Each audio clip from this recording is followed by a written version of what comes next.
All right, welcome to another video.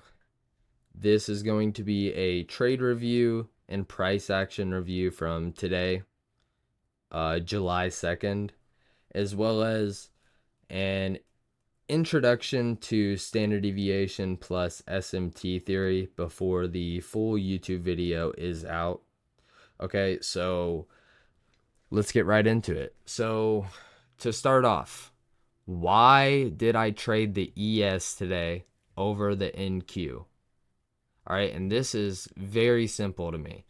We had a more clear draw on liquidity. Okay, so the ES had these clear relative equal highs right here built up. Okay, so this was a clear draw on liquidity to me. When the market has these equal and clean highs like this, it's going to want to gravitate back to them to make them jagged.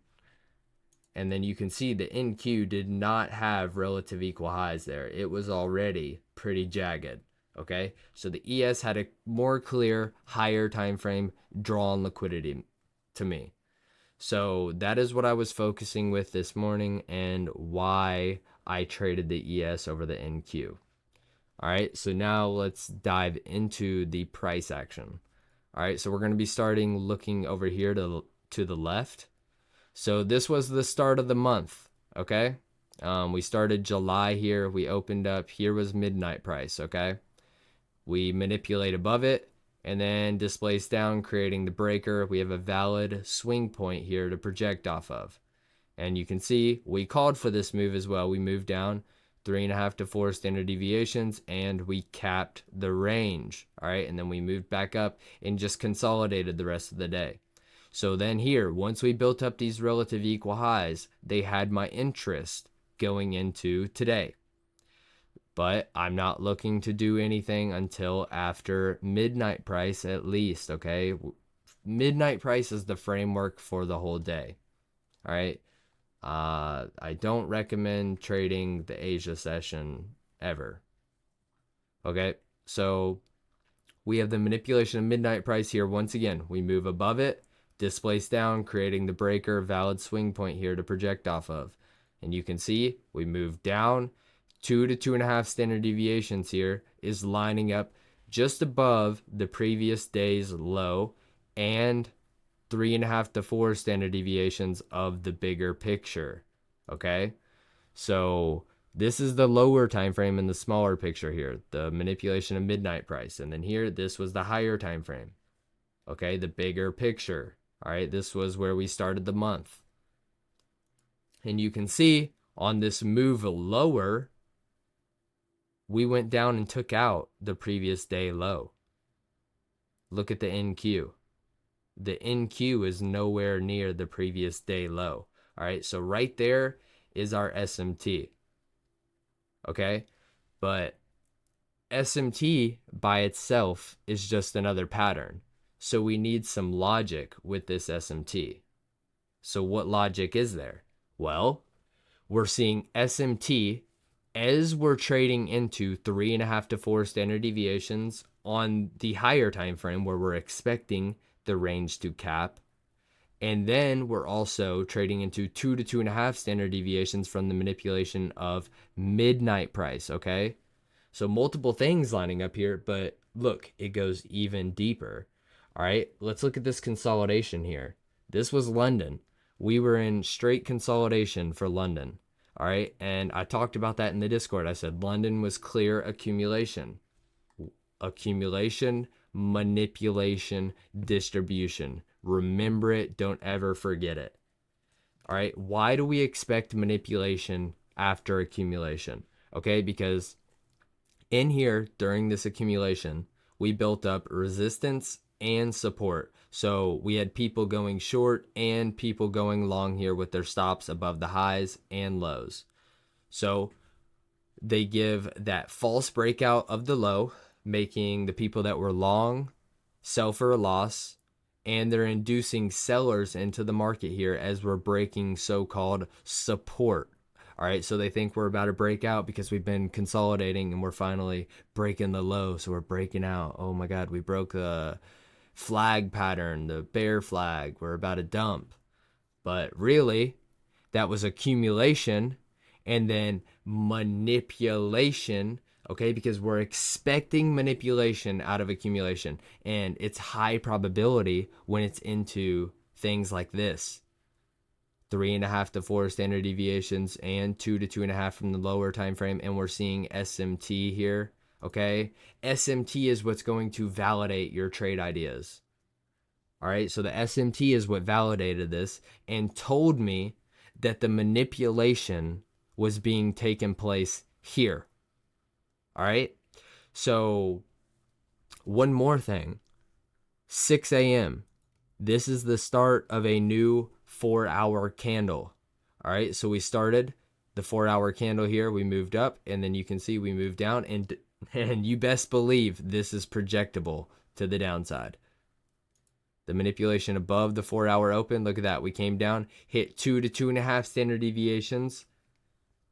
While we're hitting 3.5 to 4 of the bigger picture, we're expecting manipulation here, 2 to 2.5 from the manipulation of midnight price, and we're seeing the manipulation below the 4-hour open. So right here, we're creating the wick of the 4-hour candle, the lower end of the 4-hour range. And then I went long before we even closed above this high and created the breaker, because you can see we never retested this breaker here. We just expanded to the upside. How did I know to go long before the open and that we weren't going to retest this breaker? Well, I knew this because if you go look at the economic calendar, we had a scheduled volatility injection at 9:30. What was it? Powell speaking. Okay, these things are planned ahead of time. The economic calendar guides the whole week for you. It's telling you when are the high probability days and when are the low probability days. You can go ask anyone in my group. I told them my focus this whole week was going to be on the first 2 days, Monday and Tuesday. And this is exactly what happened. I focused up on these 2 days. We've hit nice trades because we've seen a lot of movement these 2 days, because I knew they were going to be the higher probability days based on the data that we had these days and based on what we had the other days, because we have 4th of July Thursday. Tomorrow we have a ton of different data and the market closes early, and FOMC minutes at 2 p.m. And then Friday the market opens back up and we have non-farm payroll. Okay, so these first 2 days were the highest probability days to be looking for a trade. And so here I'm expecting a large move because we have the 9:30 open and Powell speaking. All right, and why did I not anticipate a wick lower before they just expanded it higher? Because we already anticipated the manipulation to be in play.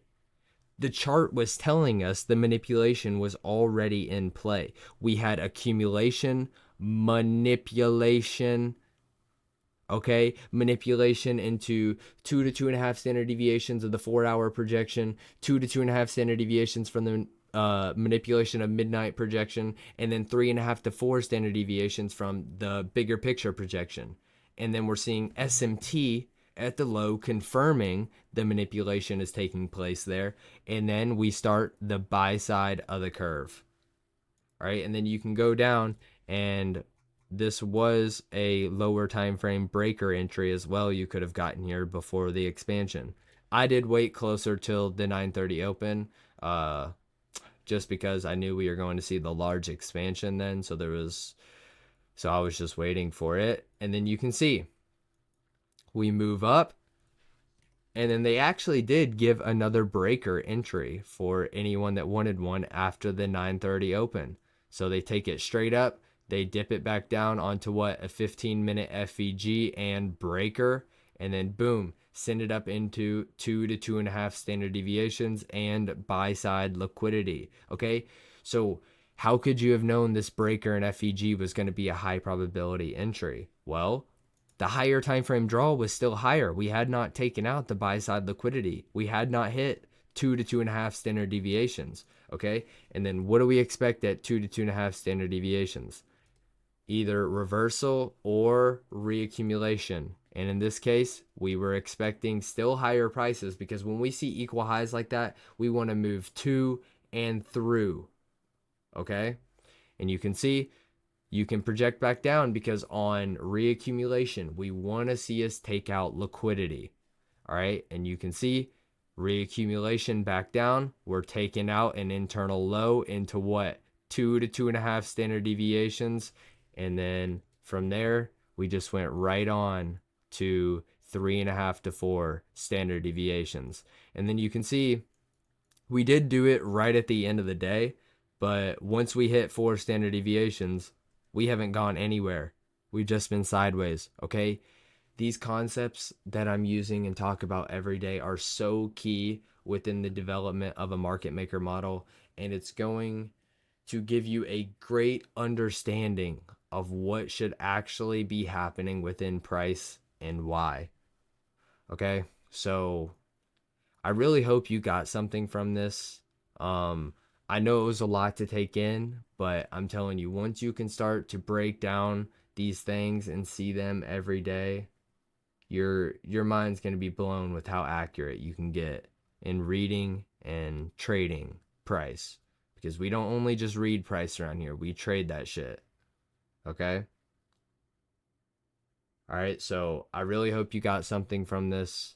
I hope to see more of you trading like this. Tag me on Twitter if you have questions, concerns, all the above. But until I talk to you again, have a good one.